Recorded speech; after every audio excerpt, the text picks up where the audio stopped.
This is the 10-Minute Teacher Podcast, episode 666, Why Second Chances Matter for Kids. Welcome to the 10-Minute Teacher Podcast, hosted by author, educator, speaker, and mom, the Cool Cat teacher, Vicki Davis. Vicki's guest is New Hampshire's 2020 Teacher of the Year, Kim Piper. Kim taught middle school ELA for the majority of her career, and then made an interesting switch and began teaching ELA to adults in the New Hampshire State Prison for men and the New Hampshire Correctional Facility for women. Kim begins each term by telling her students that education is a way to reshape their identities. She has seen firsthand how grace and second chances can transform lives. Enjoy! Today, I want to recommend my friend Casey Bell's Google Classroom Masterclass. Become a better distance education teacher and get half off this amazing class. I'll tell you how at the end of the show. Kim Piper is talking about why second and third chances matter. And I just have some encouragement for you that right now, with so many of us going to distance education, like me and my school, we are going to have to give a lot of kids second, third chances, a lot of grace. We're going to have to work with kids through this challenging time. So, Kim, you're a little bit of a different type of teacher. Tell us about your teaching environment and what you do every day. Currently, I am teaching in the New Hampshire State Prison. I work with both male and female residents of our correctional facilities. Our staff rotates between the men's facility and the women's facility, and I teach a high school English program for our inmates who want to get a high school diploma. So you believe education is a way to reshape your identity. How? It absolutely is. Many of our students in our population left school for a number of different reasons, mainly because they never saw themselves following that path for whatever reason that might have been. And our program really lets them see themselves in a new and different way. They get to see themselves as a critical thinker, as a literate person who reads and discusses the news of the day or the latest literature or poetry, or even discussing movies and being analytical about them. They get to see themselves on a different life path than maybe where they used to see themselves. Tell me about the day or the moment when you realized that education really could change someone's life. Talk about that. One of my biggest moments there was I was working with a woman who actually is about my age, and she indicated that she wanted to get her high school diploma. She was signed up for my American literature class.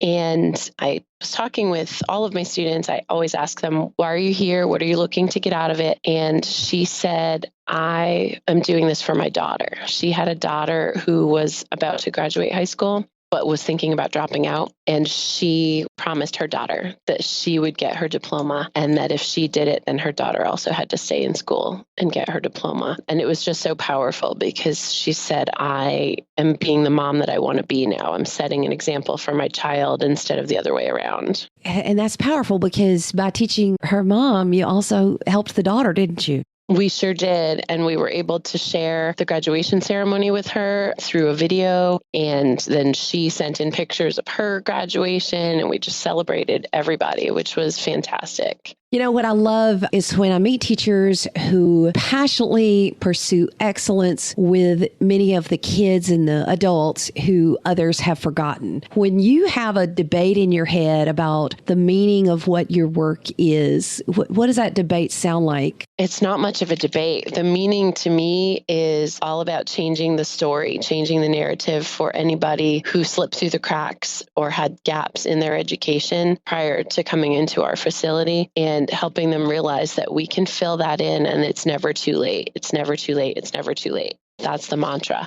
If you could travel back in time and talk to some of the high school or middle school teachers of your current students, what are some things you would say that could have prevented some of these life choices that have caused your students to end up where they are? I would love to tell people, to reserve judgment. What you see on the outside of a student might not be their entire identity. You might see the behavior that might be frustrating, might want you to kick them out of class. But if you recognize where that's coming from, then it makes it easier to see that student as a whole person with a path that might not match what a teacher has as their vision of what we want for our students, but recognizing that each person as an individual has a path, and it's our job to help them figure out how to navigate that. So never giving up on somebody. What do you think the biggest mistake that teachers make when trying to reach troubled teens or troubled preteens? I mean, what are the mistakes that you think, wow, if we could, besides the one you've just named of trying to look deeper, what do you think? I'm speaking from experience because I taught middle school for most of my career before making this switch to working in the prison environment. And taking it personally is probably one of the biggest mistakes that I've made. So I would counsel people against that. It is 100% not personal. Most likely that behavior is coming from somewhere else. And if you are able to remind yourself of that everybody has their own history and they're probably not coming at you, they're asking for help. You know, many years ago, I had a student out of the blue, a young lady, just walk in my room and just unleash a whole stream of profanity. And typically that would be a trip to the principal's office, but she had never done it before. And I don't know what caused me to stop and take a moment and said, you know what, you sit down, you and I are going to go have a conversation. We went outside the side door and she admitted to me that her parents had just told her they were getting a divorce. I mean, she was hurting, and hurting people hurt people. They do. They absolutely do. And the more we can be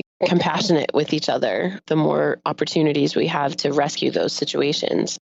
Have you ever had a situation where someone really was somewhat abusive or angry at you, but you were able to be patient and it turned out well? I'm thinking of when I taught middle school, I had a student, I'll just call him T. He was an angry kid. He had a very tough home life, but we found a connection through reading. He actually really loved to read. And so we created some incentives and created a special spot for him in the classroom that could be his safe zone if he was feeling frustrated with his fellow students, someplace that he could just grab a book and head to his little cubby corner and get himself calmed down and back on track. And that felt like a real success story because he began to be comfortable in a classroom environment, which he hadn't been for the majority of his elementary school years. So, Kim, you're 2020 New Hampshire State Teacher of the Year. When you travel the state and you talk to teachers, what's your message about being a teacher today in 2020?